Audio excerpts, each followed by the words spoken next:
And always know that it's you and your spouse versus the problem. Stop thinking your spouse is the problem. And look, a lot of couples think their husband is the problem or their wife is the problem. Look, your wife is innocent, your husband is innocent. They are just doing the best as they can. This is the little, if you don't appreciate it, that's the problem. You guys must learn to appreciate each other. It's very, very important. Your husband is not the problem, is not the enemy. It's us versus the problem. The two of you should sit down. What is the key issue?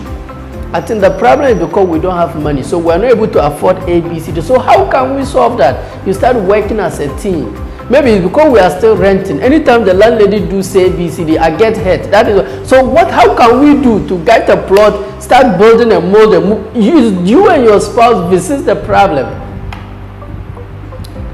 Stop looking at the symptom. Look at the cause of the problem. It's very, very important. Remember, we do not fight against flesh and blood. We are fighting against spirit and principalities. So that woman or that man you think is your enemy, that's not the real enemy is hiding. It's destroying your relationship. Destroying your relationship. Another way to help you solve your problem in your relationship is always know that life is 10% what happens, 90% what you do about it. Okay, my spouse done ABCD. My spouse is not doing ABCD. That's 10%. What are you going to do about it? I'm going to stop giving him sex. The little contribution I'm giving here, I'll stop giving. I'm going to disrespect him. I'm going to show him I'm also hard. If he thinks he's hard, I am harder than him. What kind of life is that? So now the home is a competition of foolishness. Astaghfirullah. The home is a competition of gangaria. These people are fighting each other. Come on. That's not a home. That's a miserable place to live in. So you go to work, you see people praise you, come home, you fall down. People are running away from their home.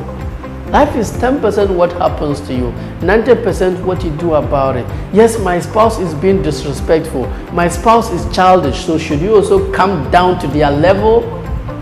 Stay high. Let them raise their standard to your level. If they are childish, you should be the matured one. Show them the levels. Let them, that will show them, but okay, she showed me she's hard, I'll show her I'm even harder. Then okay, he showed me he's harder, I will show him I'm the hardest. Then I am this. Then you see couple like they are fighting each other, they find happiness by destroying each other, and the children are suffering, and then they'll come. That's not marriage.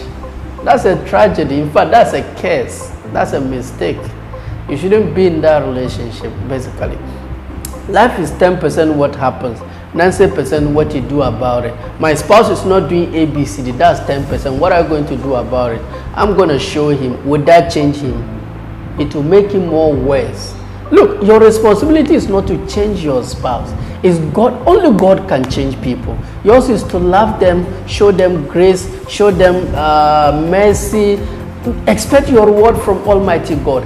Give your best 100% and expect nothing. Expect 0% from your spouse. Look, sometimes it's not your spouse that is hurting you, it's your expectations. You expect certain things, and if they are not able to do, expect from God. God is reliable, He's honest, He's truthful. God will give you wonder. Let God fight your battles for you. Maybe it's the mother-in-law that is disturbed. Maybe interfere in family. Let God fight your battles. The little resources you have, don't waste it. Focus on building a better future for yourself. I don't want to waste much time. Let me see the other point I have. Now, this another thing you must know. What we do for each other before marriage is no indication of what we do after marriage.